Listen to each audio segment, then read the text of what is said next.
massacre du 17 octobre 1961, perpétré contre de pacifiques manifestants algériens, est un des plus sombres épisodes de l'histoire de la Révolution nationale, en même temps qu'il continue à rappeler la responsabilité historique non encore reconnue de la France vis-à-vis de ces crimes perpétrés tout au long de sa présence coloniale en Algérie.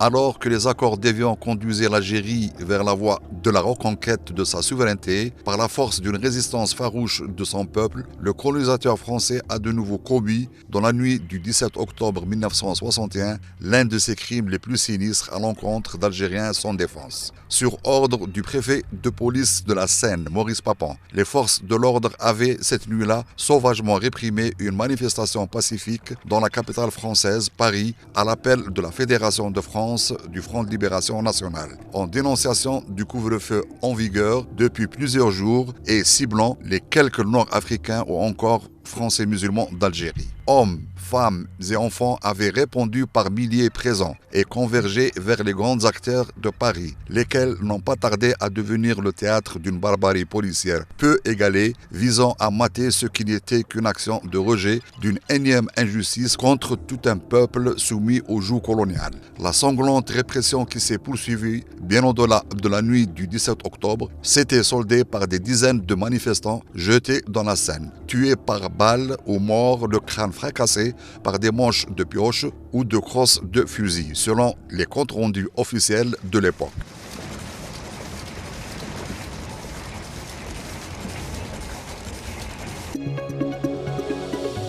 Le représentant permanent de l'Algérie auprès des Nations Unies, M. Sabri Boukadoum, a souligné que la question du Sahara occidental ne pourrait être résolue qu'en garantissant au peuple sahraoui son droit fondamental à l'autodétermination.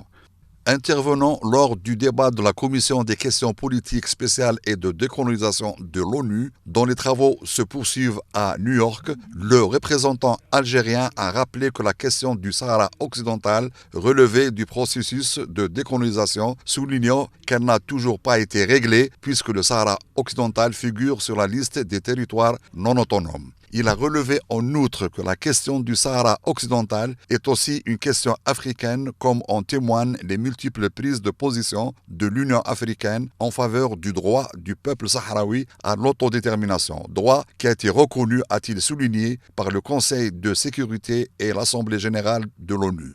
Le représentant de l'Algérie a également affirmé qu'il partageait l'opinion exprimée par certaines délégations selon lesquelles le conflit au Sahara occidental constituait une menace pour la région.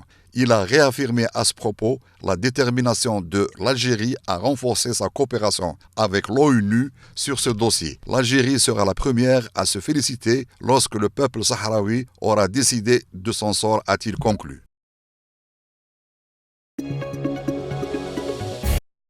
Le projet de loi de finances 2016 permet aux opérateurs privés de créer et de gérer des zones d'activité ou des zones industrielles à condition qu'elles ne soient pas sur des terrains agricoles, a indiqué le ministre de l'Industrie et des Mines, Abdeslam Bouchouelb.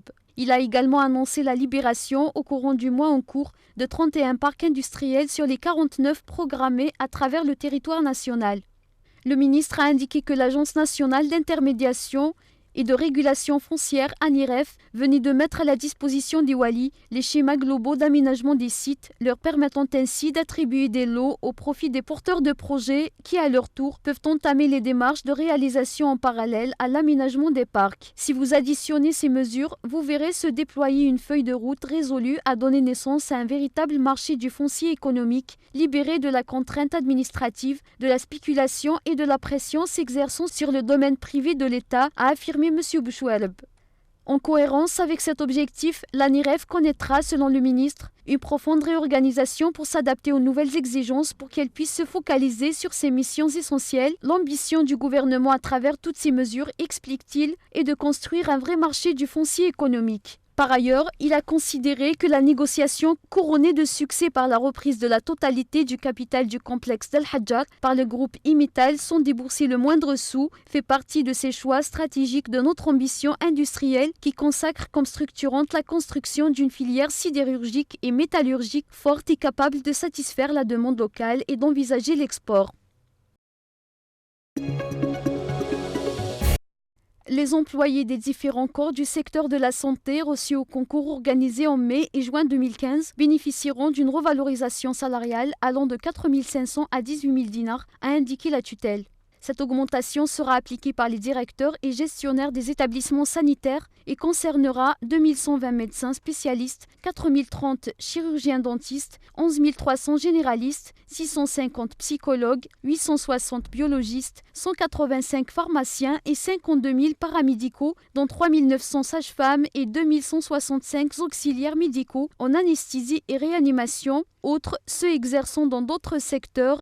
Ce concours organisé après dérogation exceptionnelle du Premier ministre est venu pallier le retard enregistré dans la gestion des carrières des différents corps du secteur de la santé, lesquels n'ont connu aucune évolution depuis la mise en œuvre de la nouvelle loi de 2008. Le directeur des ressources humaines a en outre formé le vœu de voir cette augmentation contribuer à l'amélioration des conditions de travail au niveau des différents établissements sanitaires et la garantie d'une meilleure prise en charge du malade.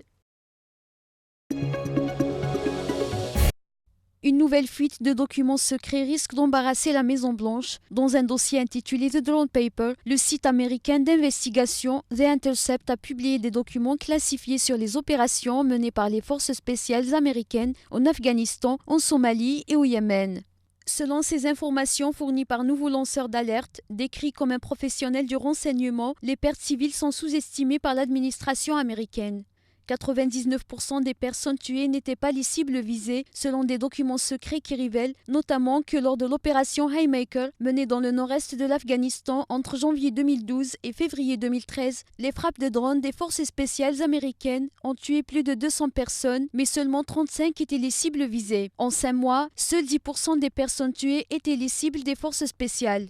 The Intercept dévoile aussi les rouages du processus de décision militaire avec des documents présentant les cartes de baseball créées par les professionnels du renseignement sur les modèles de cartes que s'échangent les passionnés de sport. Ces cartes comportent un portrait de la cible, la menace qu'elle représente pour les États-Unis et ses liens avec d'autres extrémistes. Ces cartes sont transmises au président qui peut ensuite donner son feu vert à la frappe. Pour l'heure, Washington balaie les accusations du lanceur d'alerte. Le porte-parole de la Maison-Blanche, Josh Earnest, a estimé jeudi que le président Barack Obama tentait d'être aussi transparent que possible sur les opérations antiterroristes dans le monde et que d'importants efforts étaient menés pour éviter les victimes civiles. Des élections législatives en Égypte, sans parlement depuis 2012, se dérouleront dimanche et lundi prochain, les premières depuis l'arrivée au pouvoir du président Abdel Fattah al-Sisi, avec la participation de personnalités de l'ère Moubarak. Cette élection marque l'achèvement de la 3e étape clé annoncée dans la feuille de route présentée par le chef d'État égyptien en juillet 2013, juste après son arrivée au pouvoir après la destitution par l'armée de l'ex-président Mohamed Morsi. Les législatives avaient été précédées par l'adoption d'une nouvelle constitution, l'organisation d'une présidentielle que Abdel Fattah al-Sisi avait emportée avec 99,9% des voix et la révision de la loi électorale. Ce vote permettra de doter le pays d'un nouveau parlement élu depuis le soulèvement populaire ayant renversé Hosni Moubarak en 2011. 5 personnes ont été tuées et 9 blessées par un homme armé hier vendredi dans un lieu de culte chiite dans l'est de l'Arabie saoudite où la police a abattu le tueur, a annoncé le ministère de l'Intérieur. L'attaque a eu lieu vendredi vers 19h lorsqu'un homme portant une arme automatique a commencé à tirer au hasard dans la Husseiniya d'Al-Haïdariya dans le quartier de Sayhat de la ville de Hatif. La police est intervenue et a ouvert le feu, tuant l'assaillant. Un groupe se désignant lui-même comme le groupe terroriste Daesh de Bahreïn a revendiqué l'attaque dans un communiqué.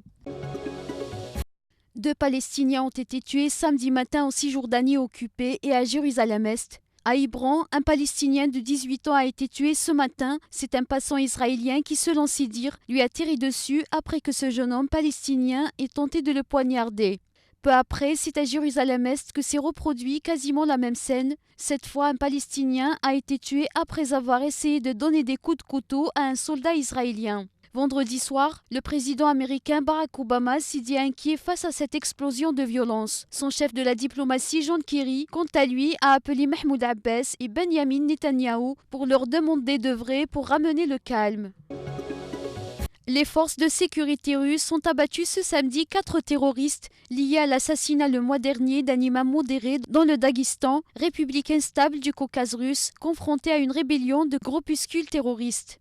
Dans un communiqué, le Comité national antiterroriste a précisé que les 4 terroristes avaient été abattus lors d'un échange de tirs avec les forces de sécurité de Khasavyurt, une région de l'ouest du Daghestan frontalière de la Tchétchénie. Les 4 terroristes tués étaient impliqués dans le meurtre début septembre de l'imam de Kourouch, Magomad Kidirov, assassiné par des hommes masqués alors qu'il se rendait à la mosquée pour la prière du matin. Durant le match face au Sénégal, une banderole était portée par des supporters dans les tribunes sur laquelle on lisait « Gourcuff dégage ». Et cela n'a pas plu à M. Raouraoua, le président de la FAF. Je condamne cette banderole. Gourcuff est notre hôte et ses manières ne nous intéressent pas. On ne peut pas aimer tel ou autre, mais on ne dit pas aux gens dégage. C'est impoli. En tout cas, on va tourner la page désormais et passer à autre chose. Quant à la réaction des supporters qui ont scandé avec force le nom d'Alilovic, mardi dernier, il dira: c'est ridicule que des jeunes parlent toujours d'Alilovic et demandent son retour. Je rappelle qu'on lui a fait une offre pour rester en Algérie, mais il a refusé. Devenir un chef de cartel de la drogue en fuite le temps d'une soirée. L'idée a l'air de séduire les Mexicains qui se préparent à fêter Halloween avec le déguisement d'El Chapo. Donald Trump fait cette année aussi partie des favoris pour le choix du déguisement de cette fête du 31 octobre. L'idée de faire un masque d'El Chapo est venue après son évasion de prison en juillet dernier. Le sculpteur a choisi de le présenter comme les Mexicains l'imaginent et non crâne rasé comme lors de son évasion.